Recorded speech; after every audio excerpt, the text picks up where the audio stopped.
आज हम कक्षा 5 हिंदी पाठ्य पुस्तक से पाठ 12 पढ़ेंगे। इस पाठ का नाम है गुंडाधूर। इस पाठ को लेखक मंडल द्वारा लिखा गया है। इस पाठ में हम क्रांतिवीर गुंडाधूर की बलिदान कथा पढ़ने जा रहे हैं। तो बच्चों, यदि आपने इस चैनल को अब तक सब्सक्राइब नहीं किया है तो प्लीज़ सब्सक्राइब करें, और यदि वीडियो पसंद आए तो लाइक ज़रूर करें। तो चलो, हम इस पाठ को पढ़ने से पहले हम इस पाठ से परिचय कर लेते हैं। भारतीय स्वतंत्रता संग्राम केवल नगरों तक ही सीमित नहीं था। भारतीय का मतलब होता है भारत में रहने वाले। स्वतंत्रता यानी आज़ादी, संग्राम यानी लड़ाई या युद्ध, नगरों यानी शहरों। तो जो भारत के लोगों की आज़ादी की लड़ाई थी वो केवल शहरों तक ही सीमित नहीं थी। बस्तर के अनपढ़, अनपढ़ यानी कि जो पढ़े लिखे नहीं होते ना, उसे अनपढ़ कहा जाता है। तो बस्तर के अनपढ़ शोषित आदिवासियों के द्वारा अंग्रेज शासकों के विरुद्ध यानी विरोध में किया गया विद्रोह भूमकाल इसका साक्षी है, यानी भूमकाल इसका गवाह है। अब भूमकाल क्या होता है आपको पता है? भूमकाल यानी जमीन से जुड़े लोगों का आंदोलन। तो भूमकाल इसका साक्षी है यानी गवाह है। गुंडाधूर इस विद्रोह के नायक यानी हीरो थे। आदिवासियों के स्वाभिमान यानी कि आत्मगौरव के प्रतीक गुंडाधूर को न केवल बस्तर बल्कि संपूर्ण यानी कि पूरे छत्तीसगढ़ में श्रद्धापूर्वक याद किया जाता है। उन्हीं क्रांतिवीर गुंडाधूर की बलिदान गाथा हम इस पाठ में पढ़ेंगे। इस पाठ में हम सीखेंगे नए शब्दों एवं मुहावरों के प्रयोग, सर्वनाम, उपसर्ग एवं प्रत्यय। तो चलो, अब हम इस पाठ को शुरू करते हैं। क्रांतिवीर गुंडाधूर की कथा। छत्तीसगढ़ का दक्षिणी भाग बस्तर प्राकृतिक सुंदरता से भरपूर है। मतलब जो छत्तीसगढ़ का दक्षिणी हिस्सा है बस्तर, वो प्रकृति की दी गई सुंदरता से भरा पूरा है। यहाँ की कल कल करती नदियाँ, मतलब जब पानी तेज रफ्तार से बहता है तो कल कल आवाज आती है। झरझर बहते झरने, और जब पानी ऊंचाई से तेजी से गिरता है तो झरझर की आवाज आती है। तो झरझर बहते झरने। मनोरम पर्वतमालाएं यानी कि मन को हर लेने वाली पर्वतों की मालाएं, मतलब जब पर्वत क्रमवार लगातार ऐसे बने होते हैं तो इसे पर्वत श्रृंखला या पर्वतमालाएं कहा जाता है। तो मनोरम पर्वतमालाएं तथा सुमधुर यानी कि मीठे स्वर यानी आवाज। मीठे स्वर में चहकते वन पक्षियों की आवाजें आगंतुकों यानी आने वालों को मंत्रमुग्ध कर देने के लिए पर्याप्त है। मतलब यहाँ की प्राकृतिक सुंदरता यहाँ पर आने वाले लोगों को मोहित करने के लिए पर्याप्त है। बस्तर को अपने भोले भाले आदिवासियों की निश्छल यानी कि निष्कपट मुस्कान के लिए जाना जाता है। ये बड़े ही सरल, निष्कपट यानी जिसके मन में कपट नहीं होता तो उसे निष्कपट कहते हैं। तो ये बड़े ही सरल यानी सीधे साधे, निष्कपट और ईमानदार होते हैं। ये शांति प्रिय और धैर्यवान भी होते हैं, मतलब ये शांति पसंद करते हैं, और धीरजवान भी होते हैं, धीरज धरने वाले भी होते हैं। अपनी सरलता और भोलेपन के कारण ये अक्सर शोषण का शिकार होते रहे हैं। सामान्यतः शांत रहने वाले ये लोग कभी कभी उकसाए यानी भड़काए जाने पर शत्रु यानी दुश्मनों को करारा जवाब भी देते हैं। हम तुम्हें एक प्रसंग तब का बता रहे हैं जब बस्तर के लोगों ने तात्कालीन शासन व्यवस्था के विरुद्ध सशस्त्र विद्रोह यानी कि हथियारों के साथ विद्रोह कर दिया था। 1909 से 1910 की घटना है। उस समय बस्तर में रुद्र प्रताप देव राज करते थे यानी शासन करते थे। यद्यपि 1903 में ही वे बालिग हो गए थे, मतलब 18 साल के हो गए थे, पर ब्रिटिश शासन ने 1908 में उन्हें शासक यानी कि सम्राट, राजा घोषित किया और वहां अपना एक दीवान नियुक्त कर दिया। यह दीवान था बैजनाथ पंडा, जो अंग्रेजों का पिट्ठू, पिट्ठू का मतलब होता है खुशामद करने वाला, तो ये अंग्रेजों का पिट्ठू था। वह अपने बेतुके मतलब बेमतलब आदेशों से प्रजाजन मतलब जनता की मुश्किलें बढ़ा देता, उनका मन माना शोषण करता और उन पर अत्याचार करता था यानी जुर्म करता था। राज परिवार के लोगों में से राजा के चाचा लाल कालेंद्र सिंह और राजा की सौतेली माँ स्वर्ण कुंवर जनता में काफ़ी लोकप्रिय थे, मतलब जनता उनको बहुत पसंद करती थी। वे भी अंग्रेजों के शोषण और दीवान बैजनाथ पंडा की कुटिल यानी कि छल वाली नीतियों से त्रस्त यानी परेशान थे। बस्तर के अधिकांश निवासियों की आजीविका वन पर ही आधारित थी। वन से प्राप्त वस्तुओं से ही वे जीवन यापन करते थे। मतलब यह है कि बस्तर के जो निवासी थे, वहाँ के रहने वाले लोग, उनका जो रोजगार का साधन था वो केवल जंगल ही था, और जंगलों से जो भी चीज़ें प्राप्त होती थी उसी से वो अपना जीवन जिया करते थे। वन पर उन्हीं का एकाधिकार था और जंगलों पर केवल उन्हीं का अधिकार था, उन्हीं का आधिपत्य था। पर दीवान बैजनाथ पंडा ने ऐसी नीति अपनाई जिसके कारण वन पर उनका अधिकार सीमित हो गया, मतलब संकुचित हो गया। वे अपनी आवश्यकता की छोटी छोटी वस्तुओं के लिए भी तरसने लगे। जंगल से दातून और पत्तियां तक तोड़ने के लिए उन्हें सरकारी अनुमति लेनी पड़ती, मतलब अब रोजमर्रा की चीजों के लिए भी उन्हें सरकारी अनुमति लेनी पड़ती। इधर रियासत के अधिकारी और कर्मचारी प्रजाजन का मतलब होता है जनता से दुर्व्यवहार, मतलब गलत व्यवहार करते थे और उन्हें राजा से मिलने नहीं देते थे। व्यापारी सूदखोर का मतलब होता है ब्याज का व्यवसाय करने वाला, और शराब ठेकेदार लोगों का बहुत शोषण करते थे। यह सब दीवान बैजनाथ पंडा की नीतियों और आदिवासियों के भोलेपन के कारण हो। धीरे धीरे जनता में असंतोष पनपने लगा। अब धीरे धीरे क्या होने लगा, जनता में नाराजगी पनपने लगी। 1909 में जनता ने लाल कालेंद्र सिंह और रानी सुवर्ण कुंवर के साथ एक सम्मेलन किया, मतलब एक सभा का आयोजन किया। वे हजारों की संख्या में इंद्रावती नदी के तट पर एकत्र हुए, मतलब वो हजारों की संख्या में इंद्रावती नदी के किनारे पर इकट्ठे हुए। उनके हाथों में धनुष बाण, भाले एवं फरसे थे, मतलब उनके हाथों में हथियार थे। सभी ने इस सम्मेलन में यह संकल्प लिया कि वे दीवान बैजनाथ पंडा और अंग्रेजों के दमन और अत्याचार के विरुद्ध संघर्ष करेंगे और उन्हें जड़ से उखाड़ फेंकेंगे। इस सम्मेलन में सर्वसम्मति से एक उत्साही युवक गुंडाधुर को विद्रोह का नेता चुना गया। मतलब यह है कि इस सम्मेलन में, इस सभा में सबकी सहमति से एक उमंग से भरी नौजवान गुंडाधुर को विद्रोह का सरदार चुना गया। नेता यानी सरदार होता है, तो नेता चुना गया। गुंडाधुर नेता नार गांव का रहने वाला था। वह निडर, साहसी और सत्यवादी था। वो कैसा था? किसी से नहीं डरता था और साहसी, बहादुर था और हिम्मती था और सत्यवादी था। आदिवासियों के स्वाभिमान की रक्षा के लिए किसी से भी टकरा जाने का साहस उसमें था। मतलब यह है कि आदिवासियों के आत्मगौरव की रक्षा करने के लिए वो किसी से भी टकरा जाने की हिम्मत रखता। गुंडाधुर ने नेतृत्व का अर्थ होता है किसी कार्य को संपूर्ण करने में अपनी अहम भूमिका निभाना और मार्ग प्रशस्त करना। तो गुंडाधुर ने नेतृत्व संभालते ही विद्रोह के कार्यक्रम की रूपरेखा बनाई। रूपरेखा का मतलब होता है किसी भी काम को जो अपन शुरू करते हैं तो उसके पहले प्लानिंग करते हैं, योजना बनाते हैं। तो ये वही होता है, किसी भी काम को शुरू करने से पहले योजना बनाना, रूपरेखा बनाना, प्लानिंग करना। तो गुंडाधुर ने नेतृत्व संभालते ही विद्रोह के कार्यक्रम की रूपरेखा बनाई। इस विद्रोह को स्थानीय बोली में भूमकाल कहा गया। इस विद्रोह का संदेश आम की टहनियों में मिर्च बांधकर गांव-गांव में भेजा जाता था। स्थानीय लोग इसे डारामिरी कहते थे। गांव-गांव में लोग इस डारामिरी का बड़े उत्साह यानी खुशी से स्वागत करते।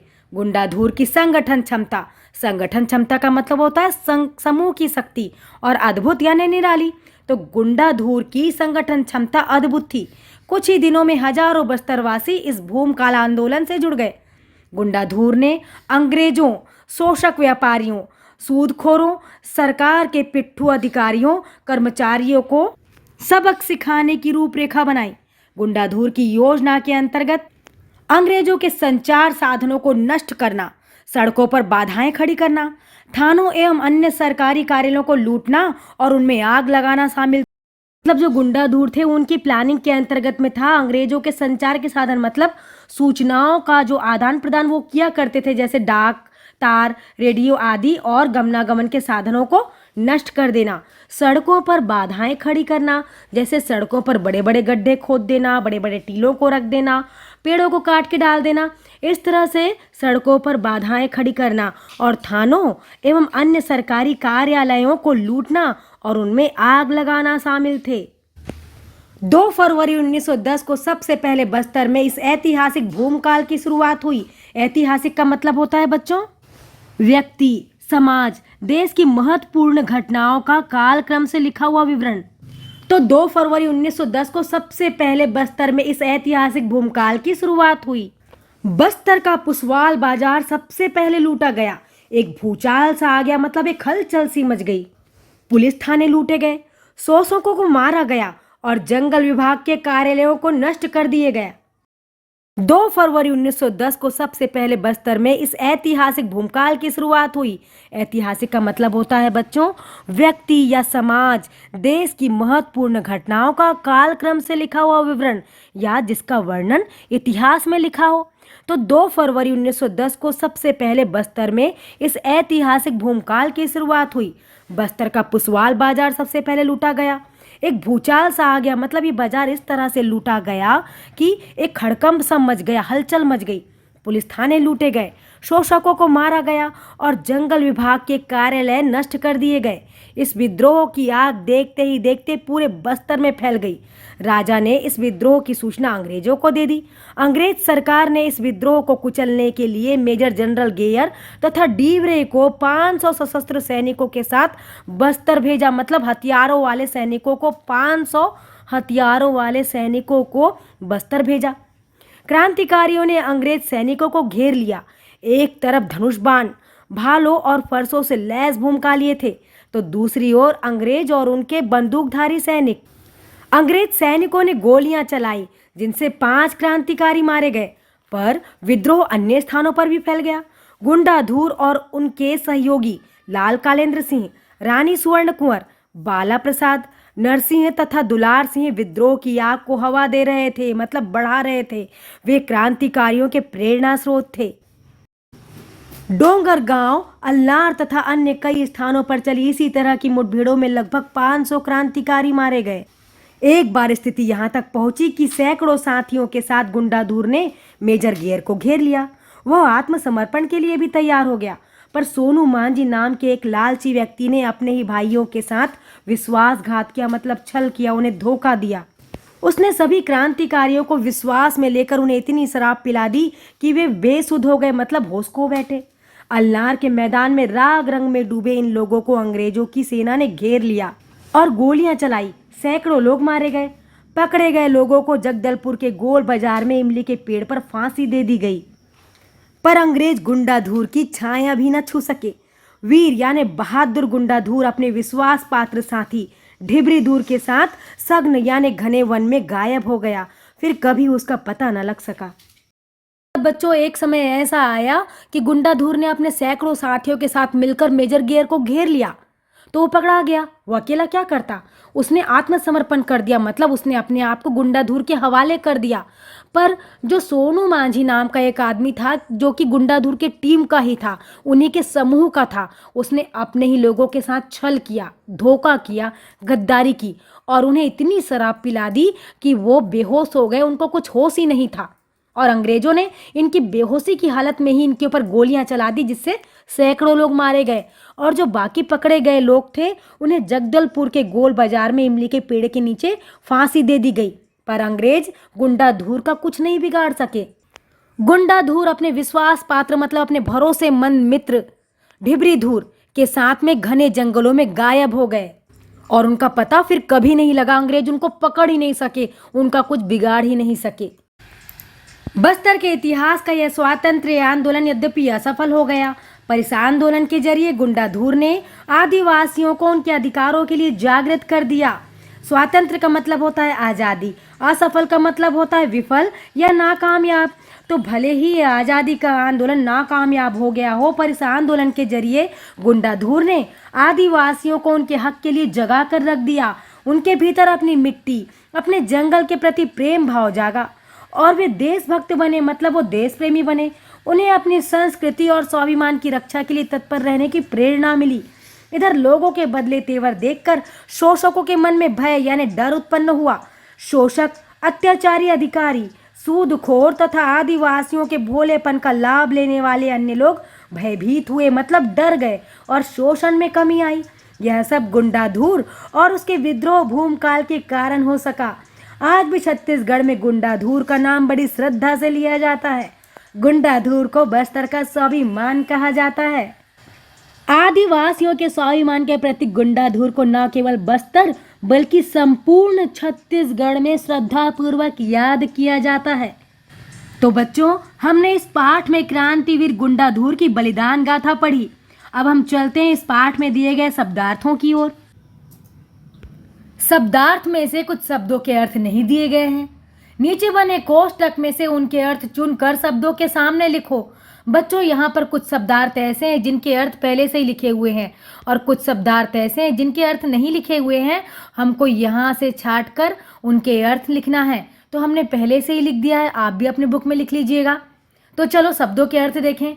निष्कपट यानी कपट रहित, शोषक यानी शोषण करने वाला, कुटिल यानी टेढ़ा, आगंतुक यानी आने वाला, विद्रोह यानी सामूहिक विद्रोह, बेसुध यानी बेहोश, तत्पर यानी तैयार, सूदखोर यानी ब्याज का व्यवसाय करने वाला, धैर्यवान यानी धीरज रखने वाला, सशस्त्र यानी हथियार सहित, पिट्ठू यानी खुशामदी समर्थक, दमन यानी कठोरता से दबाना, विश्वासघात यानी धोखा देना, राग रंग यानी मनो। अब हम चलते हैं इस पाठ में दिए गए प्रश्न और अभ्यास कार्य की ओर। प्रश्न क्रमांक 1 है, आदिवासियों के विद्रोह का क्या नाम था? इसका उत्तर हम लिखेंगे, आदिवासियों के विद्रोह का नाम भूमकाल था। प्रश्न क्रमांक 2 है, आदिवासियों का विद्रोह छत्तीसगढ़ के किस क्षेत्र में हुआ? इसका उत्तर हम लिखेंगे, आदिवासियों का विद्रोह छत्तीसगढ़ के बस्तर क्षेत्र में हुआ।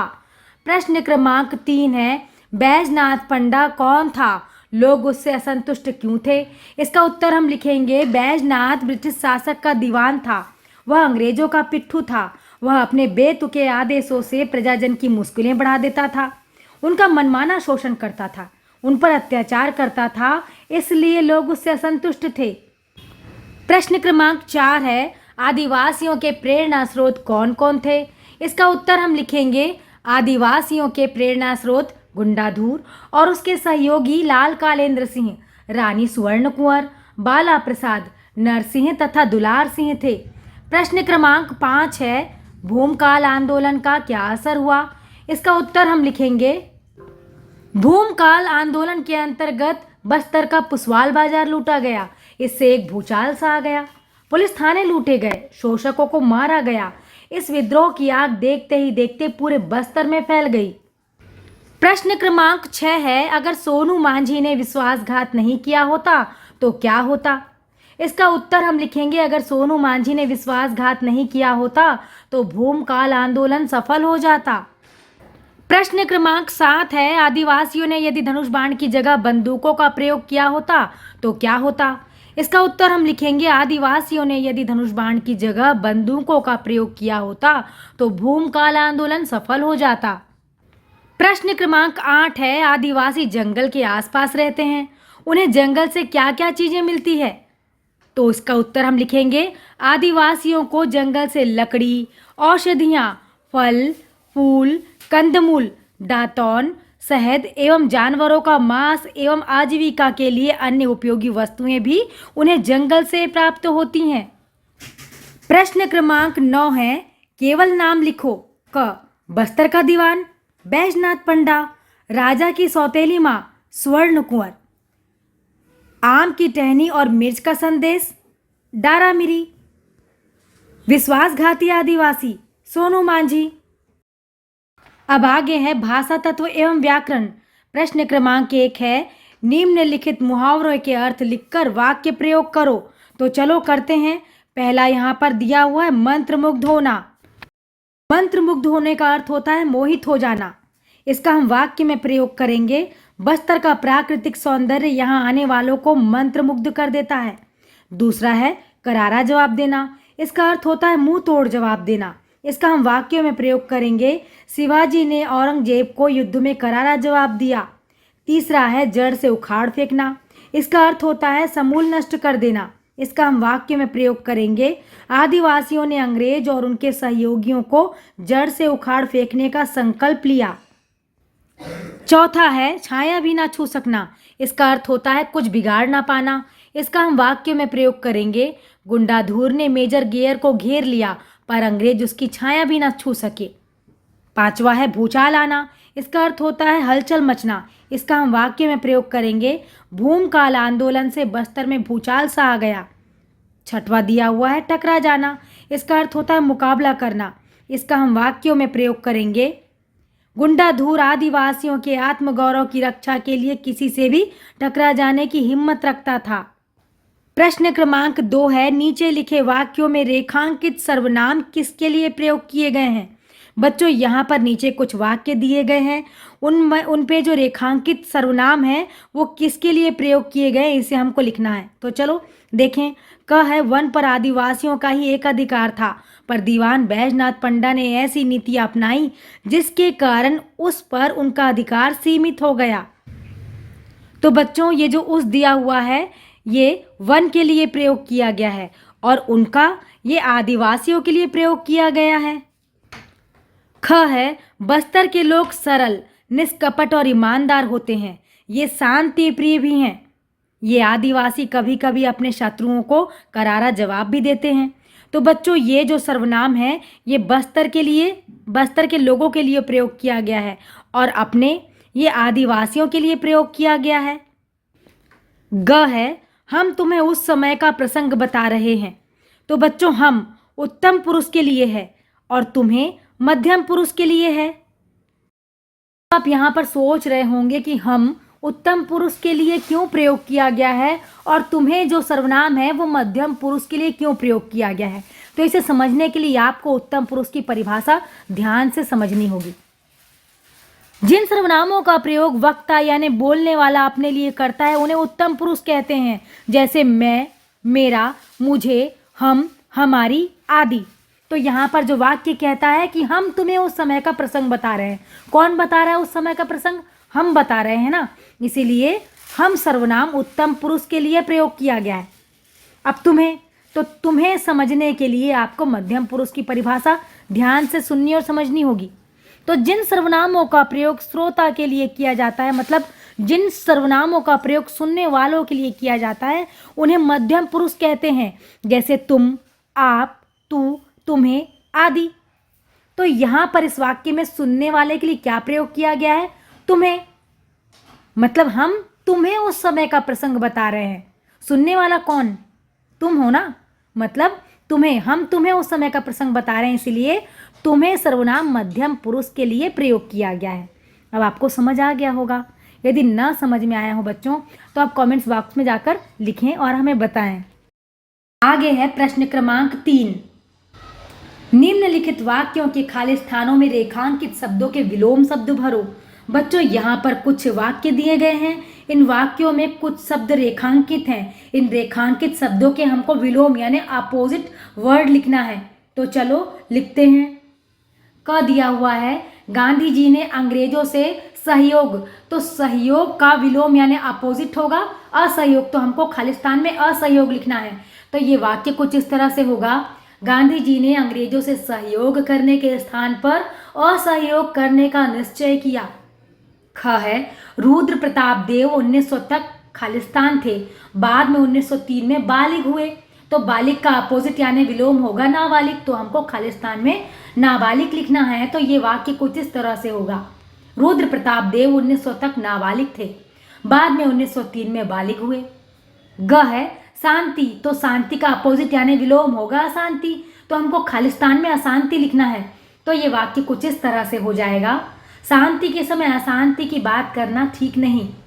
घ है, आज। तो आज का अपोजिट यानी विलोम होगा कल, तो हमको खालिस्तान में कल लिखना है। तो ये वाक्य कुछ इस तरह से हो जाएगा, आज जिस स्थिति में है पता नहीं कल क्या स्थिति बने। ये है, किसी शब्द के पहले जब कोई शब्दांश लगाकर नया शब्द बनाते हैं तो इस शब्दांश को उपसर्ग कहते हैं, जैसे सुमधुर शब्द में सु उपसर्ग लगा है। प्रश्न क्रमांक 4 है, निम्नलिखित शब्दों से उपसर्ग छाट कर लिखो। बच्चों यहाँ पर नीचे कुछ शब्द दिए गए हैं, प्रगति, दुर्व्यवहार, अनुमति, बेसुध, निडर, अडिग, असफल, विद्रोह। तो इन शब्दों से हमको उपसर्ग छाट कर लिखना है। तो चलो लिखते हैं। पहला दिया हुआ है प्रगति, प्रगति में प्र उपसर्ग लगा है। दूसरा है दुर्व्यवहार, दुर्व्यवहार में दुर उपसर्ग लगा है। तीसरा है अनुमति, तो अनुमति में अनु उपसर्ग लगा है। चौथा है बेसुध, बेसुध में बे उपसर्ग लगा है। फिर पांचवा है निडर, निडर में नी उपसर्ग लगा है। छठवा है अडिग, अडिग में अ उपसर्ग लगा है। फिर सातवां है असफल, असफल में अ उपसर्ग लगा हुआ है। आठवां है विद्रोह, विद्रोह में वी उपसर्ग लगा है। अब आगे है, किसी शब्द के अंत में जब कोई शब्दांश लगाकर कोई नया शब्द बनाते हैं, मतलब किसी शब्द के अंत में जब कोई शब्दांश लगाकर कोई नया शब्द बनाते हैं तो इस शब्दांश को प्रत्यय कहते हैं। धैर्य शब्द में वान प्रत्यय लगाकर धैर्यवान बना है, यानी जो धैर्य है उसके पीछे क्या लगा है, उसके अंत में वान लगा है, तो ये बन गया धैर्यवान। तो धैर्य शब्द में वान प्रत्यय लगाकर धैर्यवान शब्द बना है। प्रश्न क्रमांक 5 है, नीचे कोष्टक में कुछ प्रत्यय लिखे हैं, दिए गए शब्दों के साथ इनका प्रयोग कर नए शब्द बनाएं। तो कोष्टक में कौन से प्रत्यय दिए हैं, ता, पन, ई, वाला, दार, वान, खोर, ये प्रत्यय हैं। और शब्द दिए गए हैं, भाग्य, मिठाई, लालच, भोला, आवश्यक, सूद, ईमान। तो इन शब्दों में हमको प्रत्यय जोड़कर नया शब्द बनाना है, तो चलो बनाते हैं। भाग्य में हमने वान प्रत्यय जोड़ दिया तो ये बन गया भाग्यवान। मिठाई में हमने वाला प्रत्यय जोड़ा तो ये बन गया मिठाई वाला। लालच में ई प्रत्यय जोड़ा तो ये बन गया लालची। भोला में हम ई पन प्रत्यय जोड़ देंगे तो ये बन जाएगा भोलापन। आवश्यक में हम ता प्रत्यय जोड़ेंगे तो ये बन जाएगा आवश्यकता। सूद में हम खोर प्रत्यय जोड़ेंगे तो ये बन जाएगा सूदखोर। ईमान में हम दार प्रत्यय जोड़ेंगे तो ये बन जाएगा ईमानदार। आगे है, इन शब्दों की रचना समझो। यहाँ पर दिया हुआ है पिट्ठू और इसे किस तरह से तोड़कर लिखा गया है ये भी दिया हुआ है।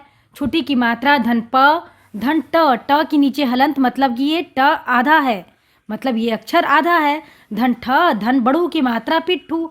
फिर दिया हुआ है मुश्किल, तो मुश्किल को किस तरह से तोड़कर लिखा गया है, म, धन छुटू की मात्रा धन श, नीचे हलंत, मतलब ये श भी आधा है। धन छुट्टी की मात्रा धन क, धन ल, मुश्किल।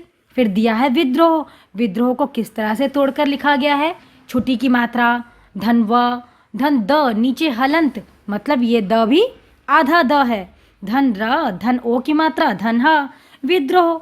अब दिया है ख, आधा ट, और कोष्टक में दिया है ट, नीचे हलंत, मतलब आधा ट, और पूरा ठ मिलाकर बने दो शब्द खोज कर लिखो। तो चलो लिखते हैं। पहला हम लिखेंगे मट्ठा, दूसरा हम लिखेंगे चिट्ठी। फिर प्रश्न क्रमांक यहाँ पर 6 दिया हुआ है। अब इसी प्रकार निम्नलिखित शब्दों को तोड़कर लिखो। तो हमको किन शब्दों को तोड़कर लिखना है, विद्यालय, विरुद्ध, स्थिति, प्रयोग, संस्कृत, इन्हें हमको तोड़कर लिखना है। तो चलो लिखते हैं। सबसे पहले हम विद्यालय को तोड़कर लिखेंगे। छुट्टी की मात्रा धन व, धन द्या, धन आ की मात्रा धन ल, धन य, विद्यालय। फिर विरुद्ध को तोड़कर लिखेंगे। छुट्टी की मात्रा धन व, धन र, धन छुटू की मात्रा धन ध, नीचे हलंत, धन द, विरुद्ध। फिर हम स्थिति को तोड़कर लिखेंगे। छुट्टी की मात्रा धन स, नीचे हलंत, धन थ, धन छुट्टी की मात्रा धन त, स्थिति। फिर प्रयोग को तोड़कर लिखेंगे। प्र, धन य, धन ओ की मात्रा धन ग, प्रयोग। फिर हम संस्कृत को तोड़कर लिखेंगे। स, धन अम की मात्रा धन स, नीचे हलंत, धन क्री, धन त, संस्कृत। अब आगे है प्रश्न क्रमांक 7। इस पहेली में 4 क्रांतिकारियों के नाम दिए हैं।